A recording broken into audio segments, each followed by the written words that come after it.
নমস্কার বন্ধুরা, অর্কুট কিচেনে আপনাদের সবাইকে স্বাগত। আজকে বানাচ্ছি খুব সহজ একটা ঠান্ডা ঠান্ডা ডেজার্ট, ডিমের পুডিং। ক্যারামেল ছাড়াই এই ডিমের পুডিং বানানো এতটাই সহজ যে আগে কখনো বানাননি সেও বানাতে পারবেন। মাত্র 30 মিনিট সময় থাকলেই আপনারা এই সুন্দর স্বাদের ডেজার্ট বানিয়ে নিতে পারবেন। চলুন তাহলে আজকের রেসিপিটা তবে শুরু করা যাক। ডিমের পুডিং বানানোর জন্য প্রথমেই আমি একটা পাত্রে নিয়ে নিচ্ছি হাফ লিটার দুধ। এইবার গ্যাস অন করে দুধটা একবার ফুট উঠলে গ্যাস কমিয়ে এতে দিয়ে দেব চিনি। এখানে দিচ্ছি আমি 6 টেবিল চামচ চিনি। চিনিটা দিয়ে বেশ কিছুক্ষণ দুধটা ফুটিয়ে নেব, যাতে চিনি থেকে যে জলটা বের হয় সেটা একদম কমে যায় আর দুধটা বেশ ঘন হয়ে যায়। দেখুন দুধটা বেশ ঘন হয়ে এসেছে। এবার গ্যাসের ফ্লেম বন্ধ করে একদম ঠান্ডা করে নেব। এখানে নিয়েছি আমি 3টে ডিম।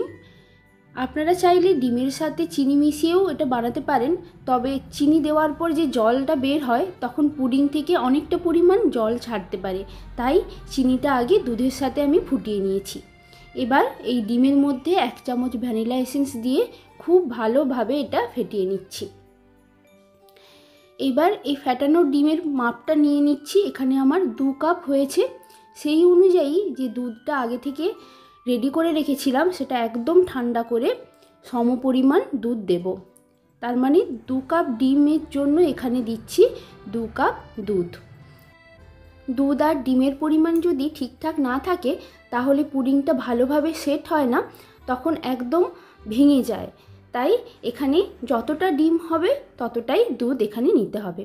এবার দুধটাও এখানে দিয়ে খুব ভালো করে ফেটিয়ে নিলাম। এবার নিয়েছি একটা পাত্র, তাতে অল্প একটু বাটার লাগিয়ে দিচ্ছি, যাতে পুডিংটা ঠান্ডা হয়ে যাবার পর ডিমোল্ড করতে সুবিধে হয়। এবার ওই পাত্রে ঢেলে দিয়ে এটা 20 মিনিটের জন্য স্টিম হতে দেব। একটা কড়াতে আগে থেকেই আমি জল গরম হতে বসিয়ে দিয়েছিলাম, তার মধ্যে এটা দিয়ে দিচ্ছি। 20 মিনিট পর ফিরে আসছি। একটা কাঠি দিয়ে চেক করছি, একদম ভালোভাবে পুডিংটা কিন্তু সেট হয়ে গেছে, কাঠিতে কিছুই লাগছে না। আর হাত দিয়েও চেক করলাম, ওপরটা একদম জমে গেছে, হাতেও কিছু কিন্তু লাগছে না। গ্যাস বন্ধ করে এই অবস্থাতেই কিছুক্ষণ রেখে দেব, যাতে পাত্রটা একটু ঠান্ডা হয়ে যায়। আর পাত্রটা একদম ঠান্ডা হয়ে যাবার পরে কিন্তু পুডিংটা বের করতে হবে। এখানে ছুরি দিয়ে আগে ধারগুলো একটু খুলে নিচ্ছি, তারপর এটা ডিমোল্ড করব। আপনারা এটা এমনিও খেতে পারেন। আমি ওপর থেকে একটু চেরি দিয়ে সাজিয়ে দিয়েছি।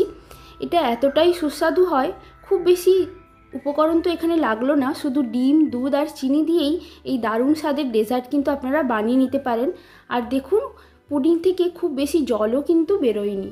একটা কেটে দেখাচ্ছি, ভেতরটা একদম সুন্দরভাবে এখানে সেট হয়েছে, জেলির মতো খেতে লাগে। আর বাচ্চা থেকে বড় সবারই কিন্তু এটা বেশ ভালো লাগবে। এটা ফ্রিজে রেখে ঠান্ডা ঠান্ডা এক পিস যদি এই গরমে সার্ভ করেন, মনটা কিন্তু বেশ জুড়িয়ে যায়। তাহলে আশা করছি আজকের রেসিপিটা আপনাদের ভালো লেগেছে। ভালো লাগলে লাইক, শেয়ার আর সাবস্ক্রাইব করার অনুরোধ রইল। আজ তাহলে এই পর্যন্তই। পরের দিন আসবো আবার নতুন কোনো ভিডিও নিয়ে। ভিডিওটা পুরো দেখার জন্য ধন্যবাদ।